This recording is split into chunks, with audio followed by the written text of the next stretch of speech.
Tony, do you want to go first? Sure. Arne, 100% record in the Champions League. Leverkusen are unbeaten themselves in the Champions League this season. Xabi Alonso obviously has got a big history with this place as well. It feels like it's got all the makings of a really big European tie. How do you see it? Like you see it, it is a big European tie, which is almost always the situation if you play Champions League, even in a new format.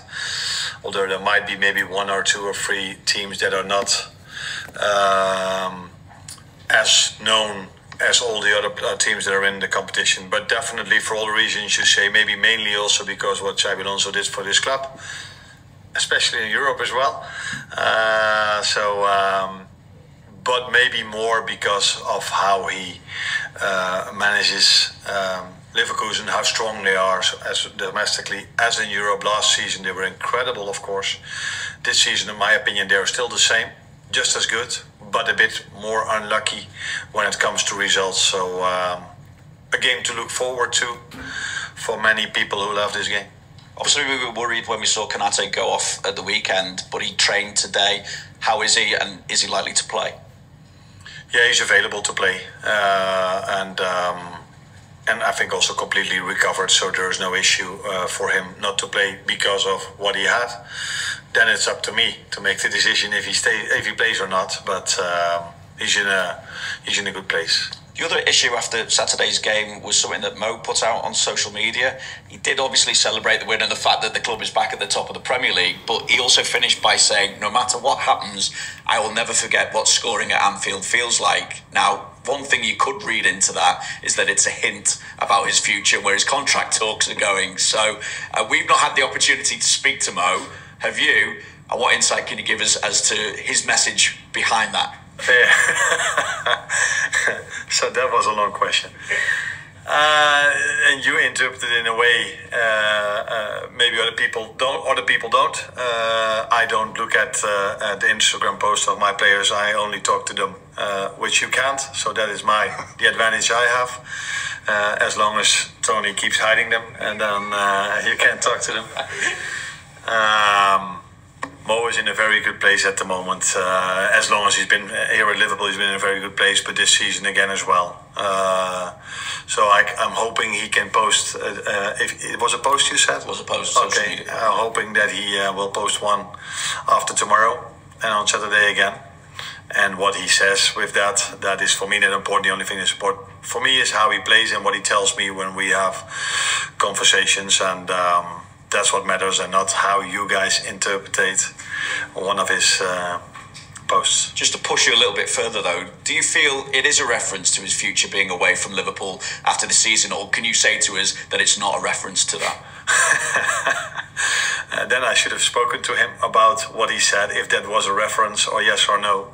But I haven't spoken about him. We've spoken about Leverkusen because that team deserves all of our attention for the quality they have.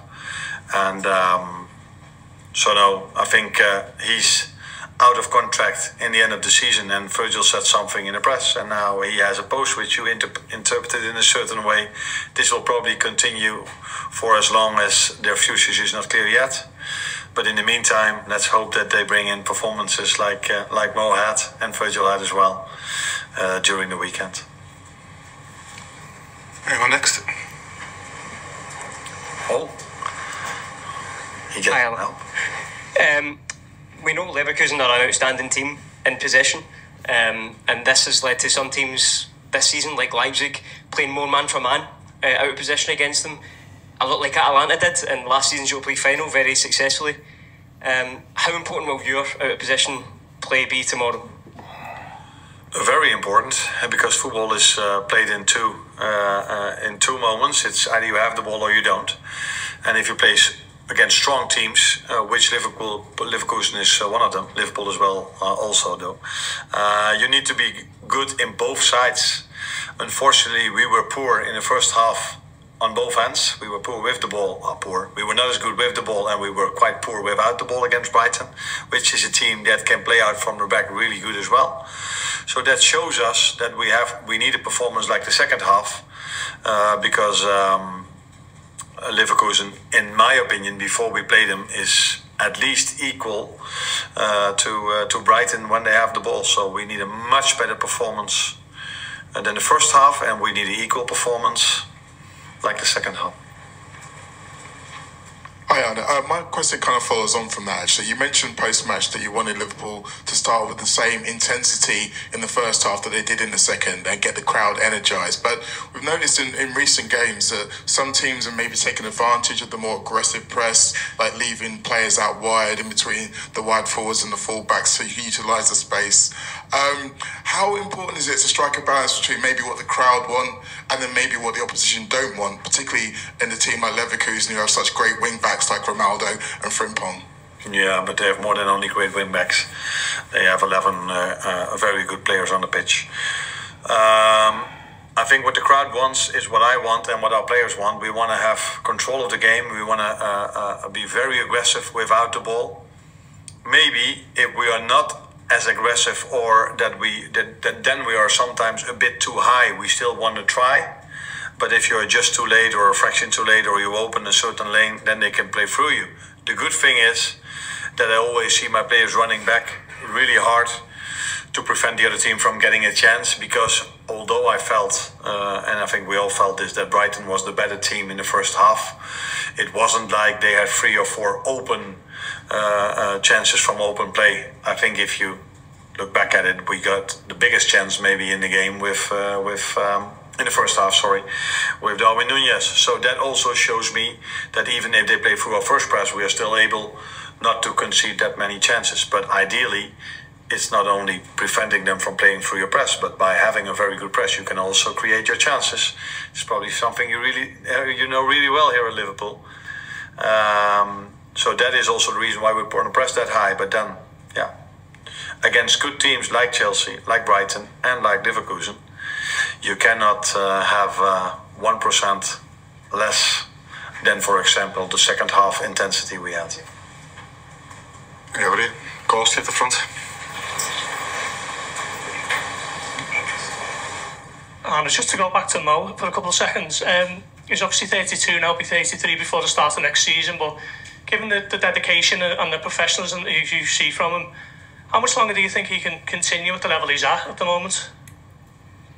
There's no reason at the moment to think that he is dropping in terms of level. That's not what you look at his numbers, and that's also not what you see when you see him play. So yeah, but I don't know how to say this in English, but I cannot tell you how the future will look like. So for some players, they can. Cristiano Ronaldo, what age is he at the moment? He's still doing really well. Messi is still incredible. So, but there were also players that, like me, that weren't as good anymore when they were 33. Not that I was so good when I was 26, but I regressed a bit earlier than Ronaldo and Messi. So yeah, I don't know what the future will bring, but what I do know is that Mo is in a very good place at the moment. Lewis. Hi, Arne. Talked about Xabi Alonso before. As a coach yourself, what is it that makes him so special as a manager? That's difficult to say if you don't work with him on a daily basis, that he is special. That's clear. If you go to a club that was bottom of the league, and with the same players you bring them all the way up, and without spending that much money in that summer, only bringing 1 or 2 very good players, and he had a season that I think they only lost the final of the Europa League. So it tells you that he's special. What it is that makes him special is, for me, difficult to say, because I haven't faced him yet and I haven't worked with him. But what might be the situation is that he's worked with very good managers in the past.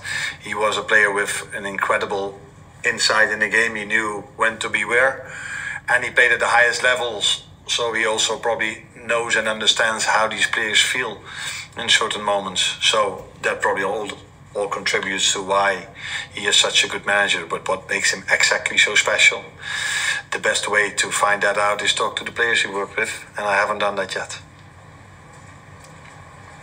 Any more?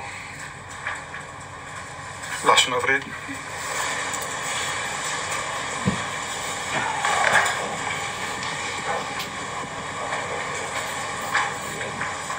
Arne, I asked Queeve before about the new Champions League format, where it was the group stage. Now it's the random draw. How are you finding as a manager compared to the group stage? Is it more work, more, you know, you're playing different teams each game now rather than the set group? Yeah, that is obviously different. So normally you play an away or a home leg, and then you can prepare even better for the second time. A second time you play against them. Now you every time play against a new opponent.